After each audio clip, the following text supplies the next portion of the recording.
We want to look briefly today at the man Enoch. Remember, there was an Enoch from the lineage of Cain, but here we are talking about the Enoch from the lineage of Seth. Okay, so we want to look briefly at this man, and the question is why? Why do we want to look at Enoch? Remember what I said. If the Bible took time out to point out a character in the scripture and give us extra information about that character, we will do well also to pay a closer attention to that character. Also, another reason also is because the character of Enoch was also mentioned in the New Testament. Let us read Genesis chapter 5, and we are going to read from verses 18 to 24. Genesis chapter 5 from verse 18 to 24. Remember, we are looking at the man Enoch. Genesis chapter 5 verses 18 to 24. And Jared lived 162 years and begat Enoch. And Jared lived after he begat Enoch 800 years and begat sons and daughters. And all the days of Jared were 962 years, and he died. Verse 21. And Enoch lived 65 years and begat Methuselah. And we've spoken about Methuselah. Verse 22. And Enoch, very, very important verse for us today. And Enoch walked with God after he begat Methuselah 300 years and begat sons and daughters. And all the days of Enoch were 365 years. And Enoch walked with God, and it was not, for God took him. And Enoch walked with God, and it was not, for God took him. Genesis chapter 5 gives 3 important facts about Enoch. Okay, 3 important facts about Enoch. We have already looked at the first fact, so I'm just going to mention that in passing, and then we will pay more attention to the other 2. So the first fact is that Enoch was the father of Methuselah. Okay, we've looked at that in previous episodes, but I want to mention it there because it lay a foundation for us for the other 2 facts. And there are lessons that we can learn from the life of Enoch. So the first fact is that he was the father of Methuselah. Why was that important? Obviously, we knew and we know that Methuselah was the oldest man that ever lived. We've seen in previous teaching that his life was a prophecy of mercy. His life was a prophecy of mercy. But that tells us something very important about the man Enoch. How did Enoch know to call Methuselah the name he called Methuselah? You know, all those things that we actually went through, and everybody knew that the life of this boy is a prophecy of mercy, that when he died, judgment is going to fall. So in the story of Methuselah, we had a glimpse into Enoch's spirituality.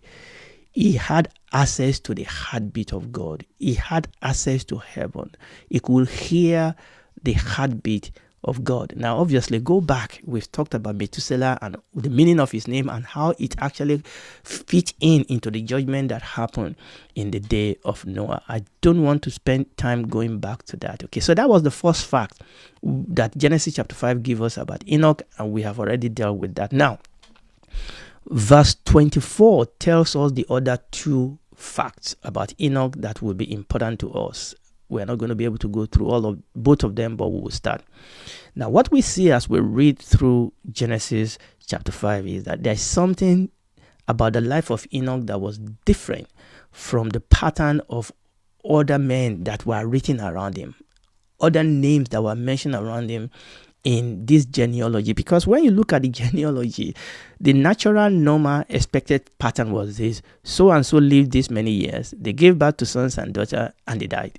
And that's it. That is what is written about many of them.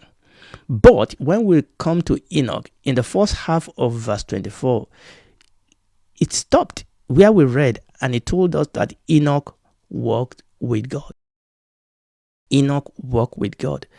So that is going to be important. That's the second fact that we want to look at into the life of this man. Enoch walked with God. And that's the part we're going to be probably looking at today. But there's another second fact in the second part of verse 24. So Enoch walked with God, but the second half of verse 24 tells us something that was even more radical, that was even more shocking, that was even more different. Okay, it's already different that this man did not just say he lived, he had children, he died. The Bible stopped, tell us that this man walked with God, but then he told us something that was even more shocking. Something that was unnatural, unexpected, unusual. The Bible says, and Enoch was not, for God took him. Enoch was not, for God took him. Enoch did not die. Enoch was taken by God. Okay, you must have heard the word rapture. Okay, I'm not saying it's like the rapture in the New Testament, because that rapture is going to take place when Jesus Christ is coming back for his church. But that's the picture here. You remember the story of Philip when he was with the Ethiopian eunuch, baptized eunuch, and Philip disappeared. Obviously, Philip was then found somewhere else, but this was different with Enoch. Enoch literally did not die. He was transformed in a moment. The Bible says, and Enoch was not, for God took him. God took him. And that's the second fact. This is unnatural, unexpected, unusual. We've been reading this story, and here we see this in your face event that happens. Now, as we mentioned previously, since the Bible took time to point Enoch out to us, we will do well to pay closer attention to him so that we can learn some lesson. So we're going to look at one of these today, but before we do that, I did mention that one of the things that was important about Enoch is the fact that he was directly mentioned in the New Testament. Twice he was directly mentioned in the New Testament. Genesis chapter 5 verse 24, where we are, was directly or is directly quoted in Hebrews chapter 11 verse 5. And also we come across Enoch in Jude, only one chapter, verses 14 to 15. Now we are going to leave the Jude one alone today, because we are going to come back next episode by God's grace to look at that, because that raises all sort of issues that we will have to deal with. But let's look at those two times when Enoch was mentioned in the New Testament. At least let's just read them first, and then we'll start taking them one by one. So Hebrews chapter 11 verse 5, by faith Enoch was translated, was taken, that should not see death, and it was not found, because God has translated him.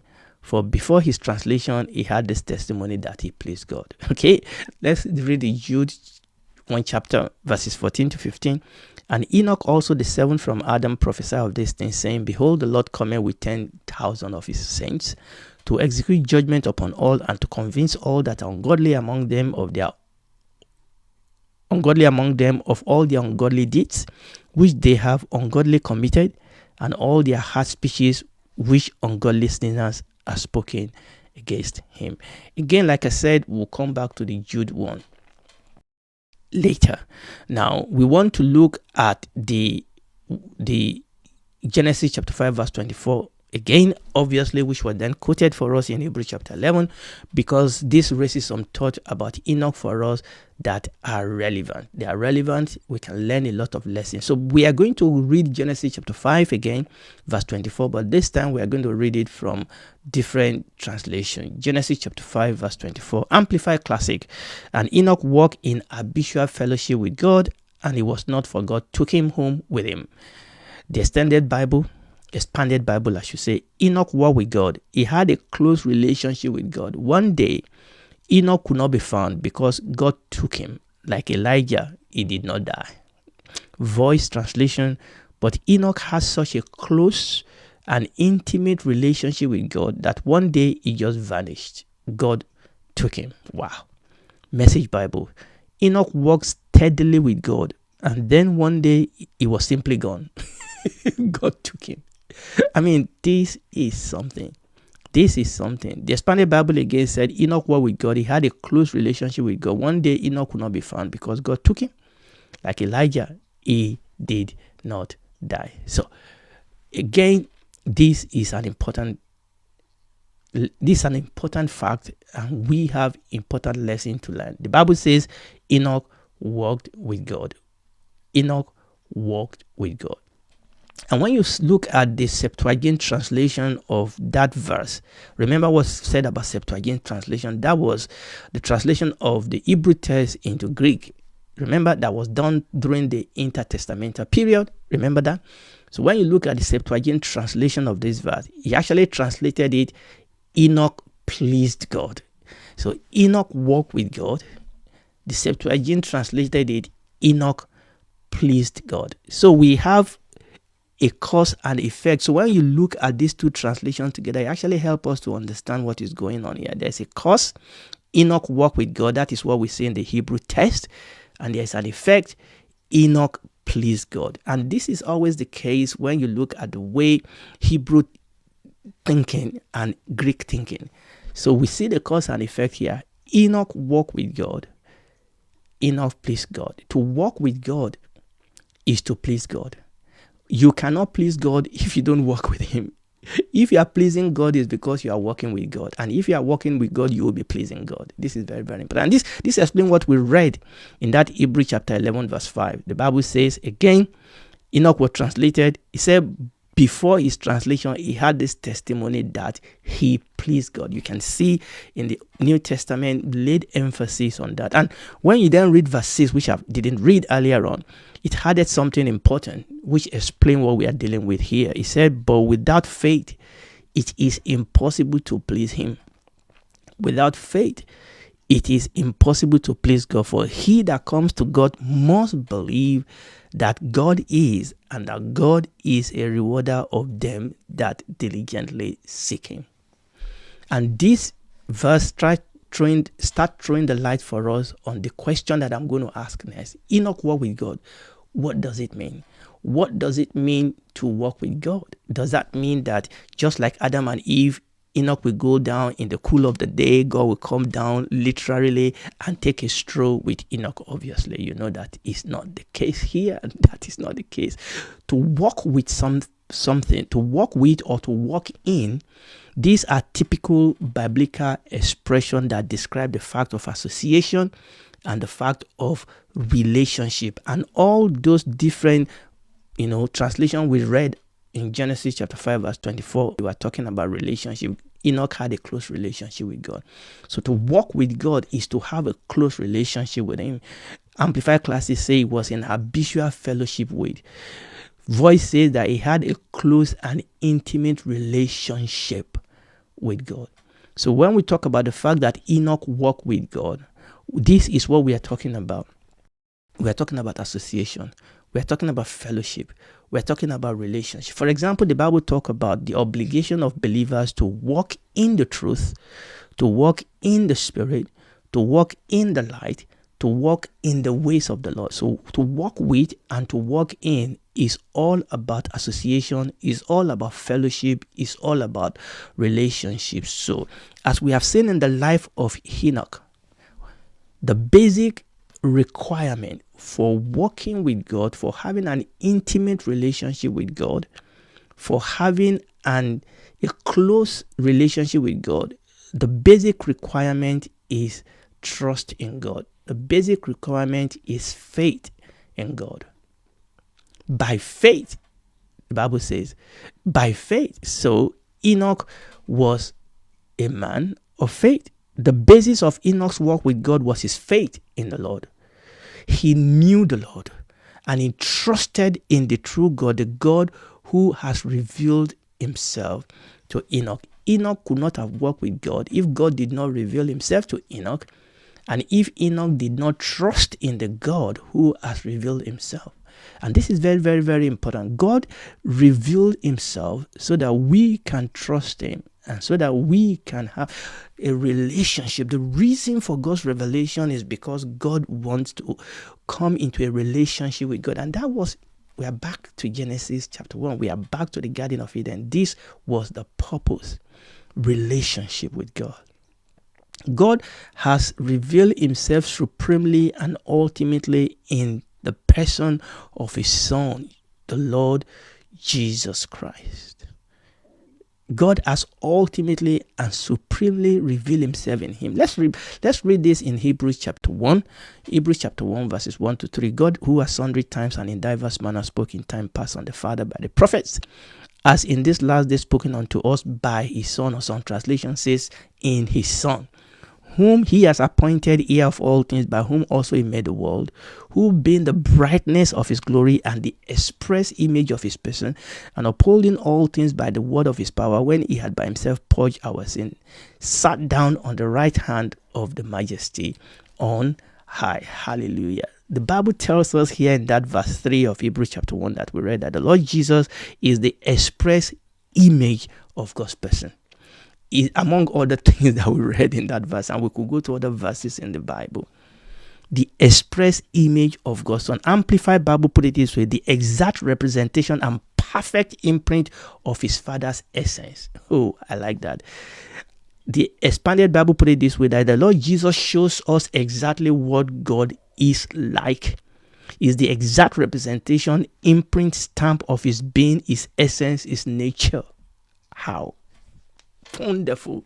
Message says it this way: that Jesus Christ perfectly mirrors God and is stamped with God's through God's nature. We are talking here that God has supremely revealed himself in the person of the Lord Jesus Christ. The Lord Jesus Christ himself tells us this in John chapter 1 verse 18 in the Amplified Classic. The Lord Jesus said, no man has ever seen God at any time. The only unique Son, or the only begotten Son, who is in the bosom, in the intimate presence of the Father, he has declared him. He has revealed him and brought him out where he can be seen. He has interpreted him and he has made him known. Why did God do that? It's so that we can trust him and so that we can walk with him. God said in Matthew chapter 3, the second part of verse 17, this is my beloved Son, in whom I am well pleased. Now, I've gone through all this to say this, that if we reject God's revelation of himself in his Son, Jesus the Christ, then we have destroyed the only firm basis and foundation upon which we can have a relationship, upon which we can walk with God. If we reject him, there's no more basis for us to walk with him. Prophet Amos told us in his book, Amos chapter 3 verse 3, said, can two walk together except they be agreed? We cannot walk with God if we reject his revelation. If we reject his revelation, because that is the only foundation. That's the only basis by which we can walk with him. God has revealed himself so that he can walk with us. And we can walk with him. But without faith in God's revelation of himself, then we cannot walk with him. And consequently, we cannot please him. Now, I'm going to have to stop there. There's still a couple of lessons here that we need to learn. And there are still some issues to raise from the life of Enoch. But that will be for another episode. We'll pick it up here next time by God's grace, And if you are listening to me, I want you to know that God loves you. And like we have learned, he has revealed himself in Christ Jesus so that you can know him, so that you can trust him, so that you can come to him and have a relationship with him. All you have to do, when you really see God in Christ Jesus, you will know that all have sinned, have come short of the glory of God. But God has made a way of salvation. It's in Christ. You see yourself, you come to him, accept that you are a sinner, accept him as your savior, ask him to save you. It will save you. Something definite will happen. Something wonderful will happen. It will take the heart that is dead, the dead spirit inside of you, give you a new spirit, a new life. You have a new family. You have a new kingdom. You walk in a new lifestyle. You have the power of the Holy Spirit, and you begin to grow in the knowledge of God that you have. You begin to grow up as a child. You begin to mix with the family of God. We call them the church, and you begin to grow in grace. You begin to shine your light. You are the salt of the earth, and you begin to reveal Jesus, worshiping him, living for him. And then when this is all over, because this is going to be over, you then spend eternity with him in the new heaven and the new earth. Do it today. Do it right now.